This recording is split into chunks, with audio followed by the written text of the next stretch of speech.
Halo, bagaimana kabar Anda saat ini? Semoga Anda selalu sehat walafiat, bahagia, dan sejahtera. Pagi itu saya duduk di meja kerja dengan segelas kopi yang mulai dingin. Di depan saya, selembar kertas penuh coretan dan ide-ide yang tampak tak beraturan. Saya baru saja gagal dalam sebuah proyek besar yang sudah saya kerjakan selama berbulan-bulan. Rasanya dunia runtuh. Semua usaha terasa sia-sia, dan suara di kepala terus bertanya, kenapa saya selalu gagal? Namun, di tengah kekacauan itu, saya ingat sebuah kutipan dari Marcus Aurelius. Anda memiliki kekuasaan atas pikiran Anda, bukan peristiwa di luar. Sadari ini, dan Anda akan menemukan kekuatan. Kalimat itu seperti menampar saya. Selama ini, saya terlalu sibuk menyalahkan keadaan dan lupa bahwa yang benar-benar menentukan keberhasilan adalah cara saya berpikir dan merespon apa yang terjadi.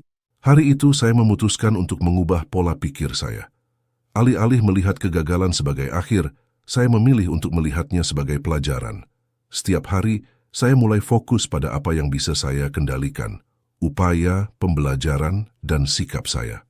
Perlahan, proyek-proyek kecil mulai membuahkan hasil, dan kepercayaan diri saya tumbuh.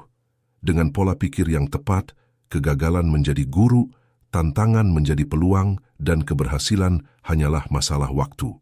Lalu, pertanyaannya adalah, apakah Anda sudah memiliki pola pikir yang mendukung kesuksesan Anda? Jika belum, sekaranglah saatnya memulai perubahan. Sebab, kesuksesan sejati dimulai dari pikiran. Jika Anda mendengarkan video ini sampai akhir tanpa ada poin-poin yang terlewatkan, maka di akhir video ini Anda akan menemukan sebuah panduan terstruktur bagaimana cara Anda bangkit dari kegagalan dan kembali menemukan kesuksesan. Namun sebelum dilanjutkan, tolong bantu untuk memberikan like and subscribe, agar video ini betul-betul memberikan manfaat dan inspirasi untuk Anda dan orang lain.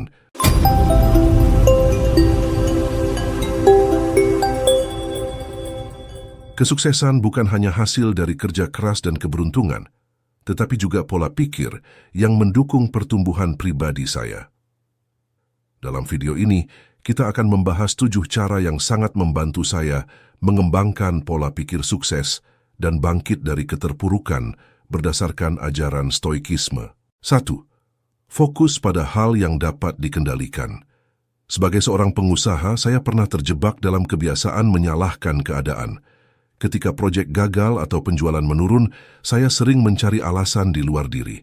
Kondisi pasar, pesaing yang agresif, atau klien yang tidak kooperatif. Hasilnya, tidak ada yang berubah. Justru, rasa frustasi semakin menumpuk dan saya mulai meragukan kemampuan sendiri. Hingga suatu hari, saya dihadapkan pada proyek besar yang nyaris gagal total.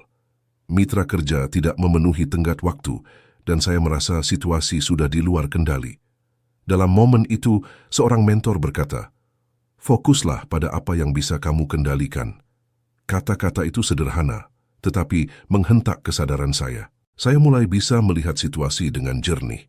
Alih-alih menyalahkan orang lain, saya mengalihkan fokus pada langkah konkret, membagi ulang tugas, memperbaiki komunikasi, dan memastikan apa yang bisa saya selesaikan dilakukan sebaik mungkin.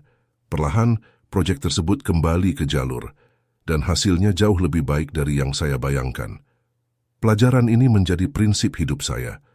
Dalam bisnis dan kehidupan, mengendalikan apa yang bisa kita kendalikan adalah kunci untuk meraih kesuksesan. Tidak semua hal ada dalam kuasa kita, tetapi sikap dan usaha kita selalu ada di tangan kita sendiri. 2.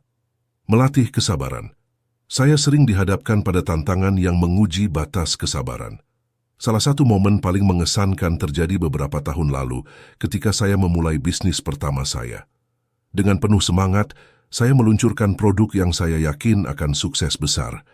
Namun, realitas berkata lain, penjualan lambat, pelanggan tidak memberikan respons seperti yang saya harapkan, dan saya mulai merasa putus asa.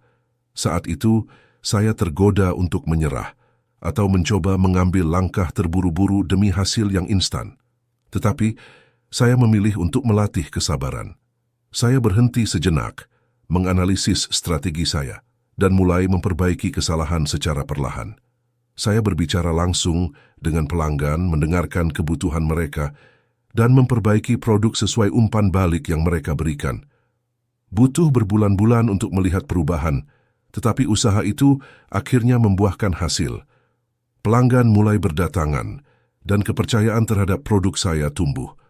Dari pengalaman ini, saya belajar bahwa kesuksesan bukanlah tentang mencapai tujuan dengan cepat, melainkan tentang bertahan dalam proses dan tetap konsisten. Kesabaran bukan hanya mengajarkan saya untuk menghadapi tantangan dengan tenang, tetapi juga memberikan fondasi yang kokoh bagi bisnis saya. Hari ini, setiap kali menghadapi hambatan, saya selalu ingat, hasil besar membutuhkan waktu, dan kesabaran adalah kunci untuk mencapainya. 3. Belajar mengelola emosi. Saya telah mengalami berbagai situasi yang menguji ketahanan mental saya. Salah satu momen yang paling mengajarkan pentingnya mengelola emosi terjadi ketika saya menghadapi klien besar yang tiba-tiba membatalkan kontrak. Proyek tersebut merupakan andalan bisnis saya saat itu, dan keputusan mendadak tersebut membuat saya kecewa, bahkan marah. Di tengah kekacauan emosi, saya menyadari bahwa membiarkan kemarahan menguasai hanya akan memperburuk situasi. Saya menarik napas dalam-dalam dan memutuskan untuk mengendalikan diri.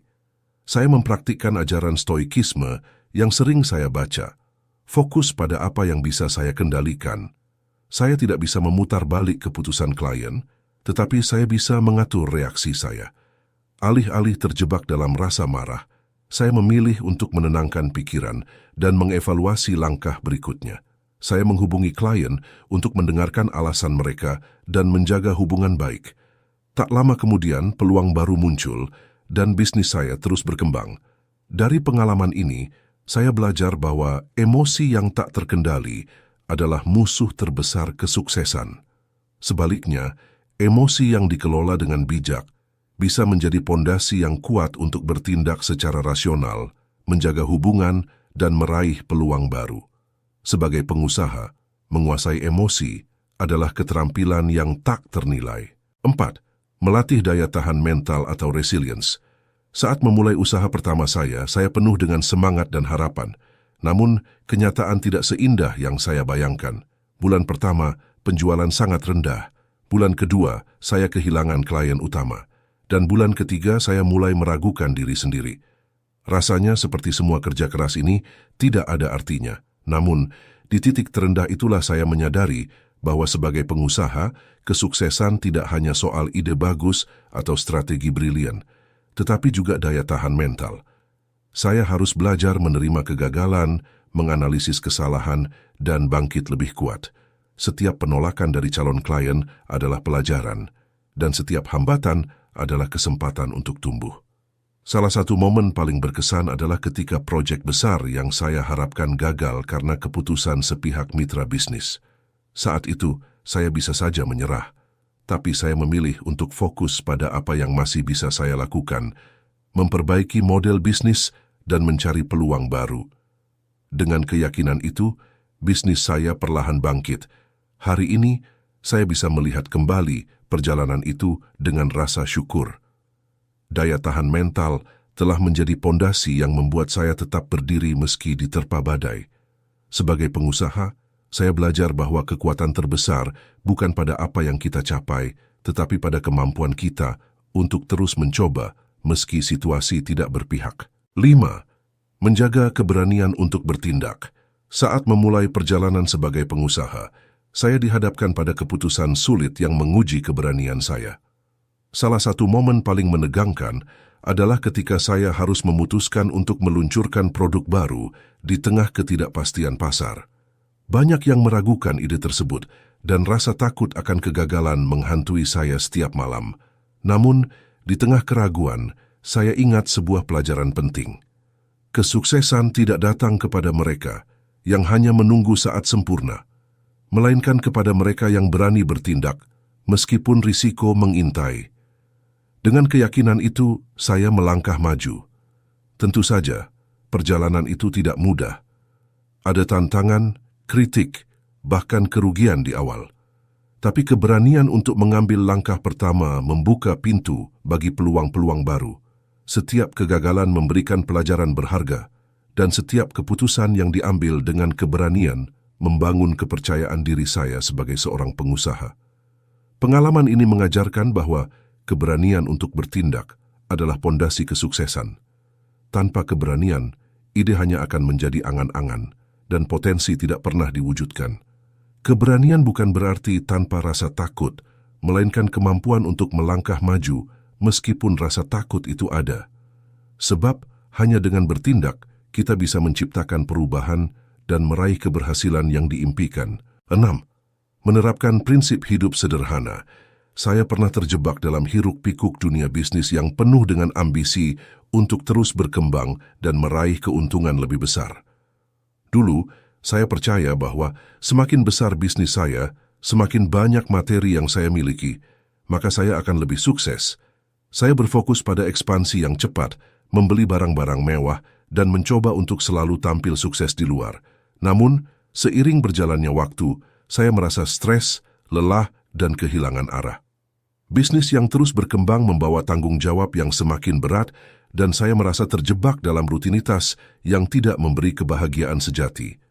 Suatu hari, saya mulai merenung dan mengingat kembali prinsip hidup sederhana yang sering saya baca dalam ajaran Stoikisme. Saya mulai menilai kembali apa yang benar-benar penting dalam hidup saya. Saya menyadari bahwa kesuksesan sejati bukanlah tentang kemewahan, tetapi tentang keseimbangan hidup dan kebahagiaan yang datang dari hal-hal sederhana, hubungan yang bermakna, kesehatan yang terjaga, dan kebebasan untuk menjalani hidup sesuai nilai-nilai saya.